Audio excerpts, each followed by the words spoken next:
Aku Winda Aprilia Maharani, kami dari Sastra Indonesia Angkatan 2024. Di sini kami akan mengkaji kebahasaan Hikayat Indra Bangsawan. Selamat menyaksikan! Hikayat Indra Bangsawan ini merupakan sebuah karya sastra yang ditulis oleh seorang penulis dan penyalin terkenal di masa itu yang bernama Muhammad Baqir pada 4 September 1894. Hikayat Indra Bangsawan ini ditulis dalam bentuk prosa dan berbahasa Melayu. Tulisan yang digunakan saat itu adalah tulisan Arab Jawa. Hikayat ini menceritakan tentang dua putra raja kembar yang bernama Indra Bangsawan dan Syahperi. Baginda Raja memuji siapa yang paling layak menjadi penggantinya. Ia kemudian menyuruh kedua putra kembarnya untuk mencari bulu perindu. Dalam perjalanan keduanya terpisah karena hujan dan badai yang sangat besar. Dari cerita hikayat Indra Bangsawan tersebut, pembaca memiliki penilaian sendiri dan memberikan pengaruh yang positif terhadap masyarakat, terutama masyarakat Melayu. Dari hikayat tersebut, terdapat pesan moral yang bisa diambil, yaitu kita harus senantiasa menepati janji. Seperti dalam isi cerita hikayat tersebut, Indra Bangsawan menjalankan dan mencoba menepati perintah dari orang tua meskipun di tengah jalan mendapat sejumlah tantangan. Naskah tersimpan di Perpustakaan Nasional dengan memiliki jumlah halaman yaitu 96. Untuk ukuran buku 32,3 cm dikali 18,5 cm. Untuk ukuran sampul 32,3 cm dikali 19,3 cm. Untuk ukuran blok teks 28 kali 15 cm. Dalam satu halaman terdiri dari 34 baris. Naskah dalam kondisi kurang baik. Kertas naskah berwarna kecoklatan akibat asam. Sebagian lembar naskah terlepas dari korannya. Naskahnya ditulis dengan menggunakan tinta hitam yang kini warnanya pudar menjadi coklat tua. Tulisan naskah masih jelas terbaca, dijilid dengan karton bersampul kertas marmer coklat. Naskah berbentuk prosa dengan kertas folio bergaris.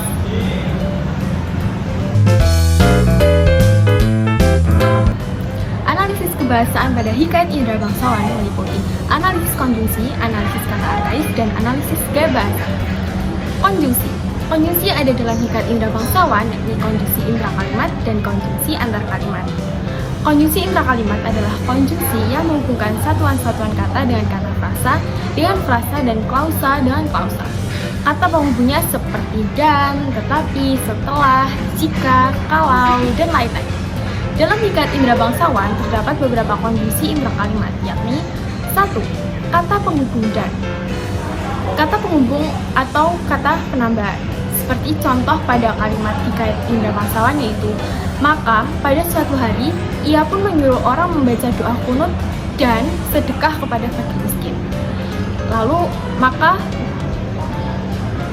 Baginda pun terlalu amat sukacita dan menamai anaknya yang tua Syahperi dan anaknya yang muda Indra Bangsawan.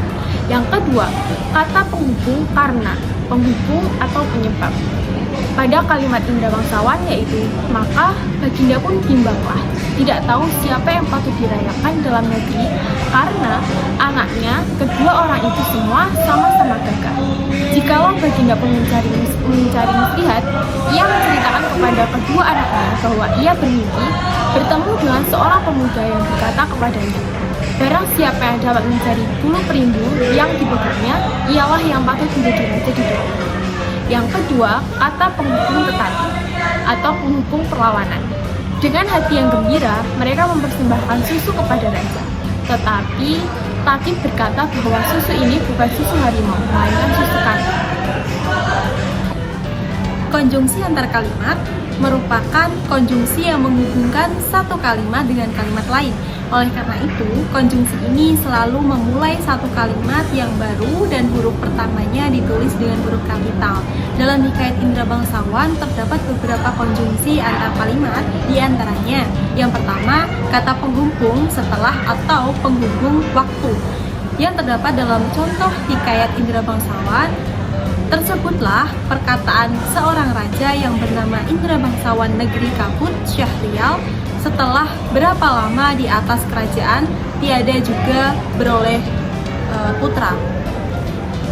Contoh yang kedua, sesudah tahu mengkaji, mereka dititah pula mengaji kitab usul, fikih, hingga saraf, tafsir sekalian diketahuinya. Setelah berapa lamanya, itu hikmah dan isyarat hibul peperangan.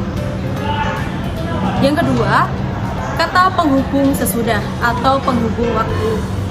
Dalam contoh hikayat Indra Bangsawan, maka anak Anda Baginda yang 2 orang itu pun sampailah usia 7 tahun dan dititahkan pergi mengaji kepada Mulyam Sufyan. Sesudah tahu mengaji, mereka dititah pula kitab usul, fikih, hingga saraf, tafsir sekaliannya diketahui. Yang ketiga, kata penghubung maka. Dalam contoh hikayat Indra Bangsawan, tatkala Garuda itu datang, Garuda itu dibunuhnya. Maka Syahperi pun duduklah kekasih-kasihan dengan Putri Ratnasari sebagai suami istri dihadap oleh segala dayang-dayang dan minang pengasuhnya. Yang keempat, kata penghubung sementara itu. Dalam contoh hikayat Indra Bangsawan, dengan hati yang gembira, mereka mempersembahkan susu kepada raja, tetapi tabib berkata bahwa susu itu bukan susu harimau, melainkan susu kambing. Sementara itu, Indra Bangsawan sudah mendapat susu harimau dari raksasa atau neneknya, dan menunjukkan kepada raja. Analisis kata arkais. Kata arkais adalah kata-kata yang umum digunakan di masa lalu yang memiliki arti atau bentuk tergantung pada konteks pada saat itu, dan jarang atau tidak pernah digunakan saat ini. Dalam mengkaji naskah hikayat Indra Bangsawan, salah satu hal yang dikaji adalah kata-kata arkais.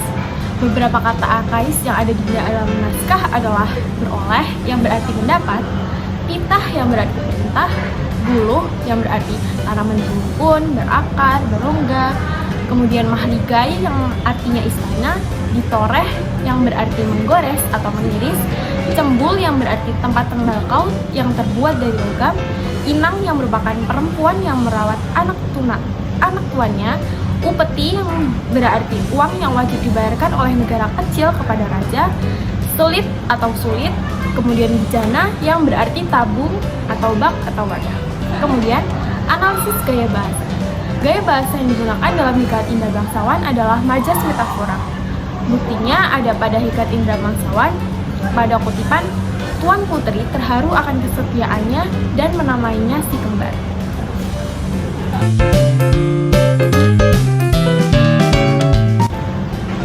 Pembuatan paragraf pada hikayat Indra Bangsawan menggunakan konsep penulisan deduktif. Penulisan deduktif adalah penulisan paragraf yang diawali dengan pernyataan umum, kemudian dilanjutkan dengan pernyataan khusus sebagai penjelasnya. Hal ini dapat diidentifikasi pada paragraf pertama yang menjelaskan mengenai perkenalan Raja Indra Bungsu dari negeri Kobat yang belum memiliki putra. Kemudian, pada paragraf selanjutnya dijelaskan mengenai perkembangan anak Raja Indra dan apa hubungannya dengan tokoh-tokoh lain seperti Putri Kemalasari, Bu Raksa, dan lain-lain.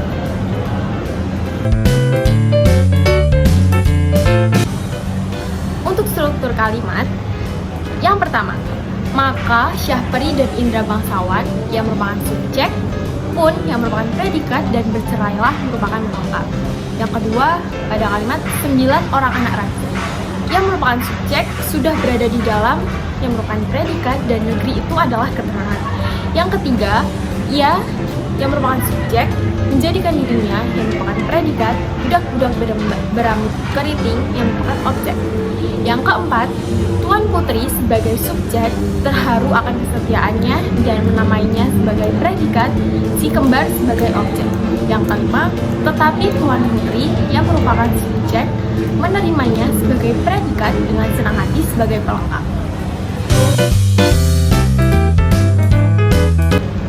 Pada hikayat Indra Bangsawan ada kalimat majemuk setara. Kalimat majemuk setara adalah kalimat yang terdiri dari dua klausa atau lebih yang memiliki hubungan sederajat atau setara. Pada hikayat Indra Bangsawan terdapat kalimat majemuk setara, diantaranya adalah Indra bangsawan berkata susu itu tidak akan dijual dan hanya akan diberikan kepada orang yang menyediakan pahanya diselit besi hangat. Dan yang kedua, tetapi tabib berkata bahwa susu itu bahkan susu harimau melainkan susu kambing. Kalimat majemuk bertingkat. Kalimat majemuk bertingkat adalah kalimat yang terdiri atas dua klausa atau lebih yang memiliki hubungan perbandingan. Salah satu klausa bergantung pada klausa yang lain. Pada hikayat Indra bangsawan terdapat kalimat majemuk bertingkat, diantaranya yang pertama, Baginda bertitah lagi, barang siapa yang dapat susu harimau beranak muda, ialah yang akan menjadi suami Tuan Putri. Kalimat majemuk campuran. Kalimat majemuk campuran adalah kalimat majemuk yang berasal dari gabungan antara kalimat majemuk setara dan kalimat majemuk bertingkat. Pada hikayat Indra bangsawan terdapat kalimat majemuk campuran, diantaranya setelah menahan jerat pada mulut berjama itu dan mengikat ujung tali pada leher kudanya serta memesan kudanya menarik jerat itu bila buraksa itu datang meminum air. Si kembar pun naik ke mahligai Tuan Putri.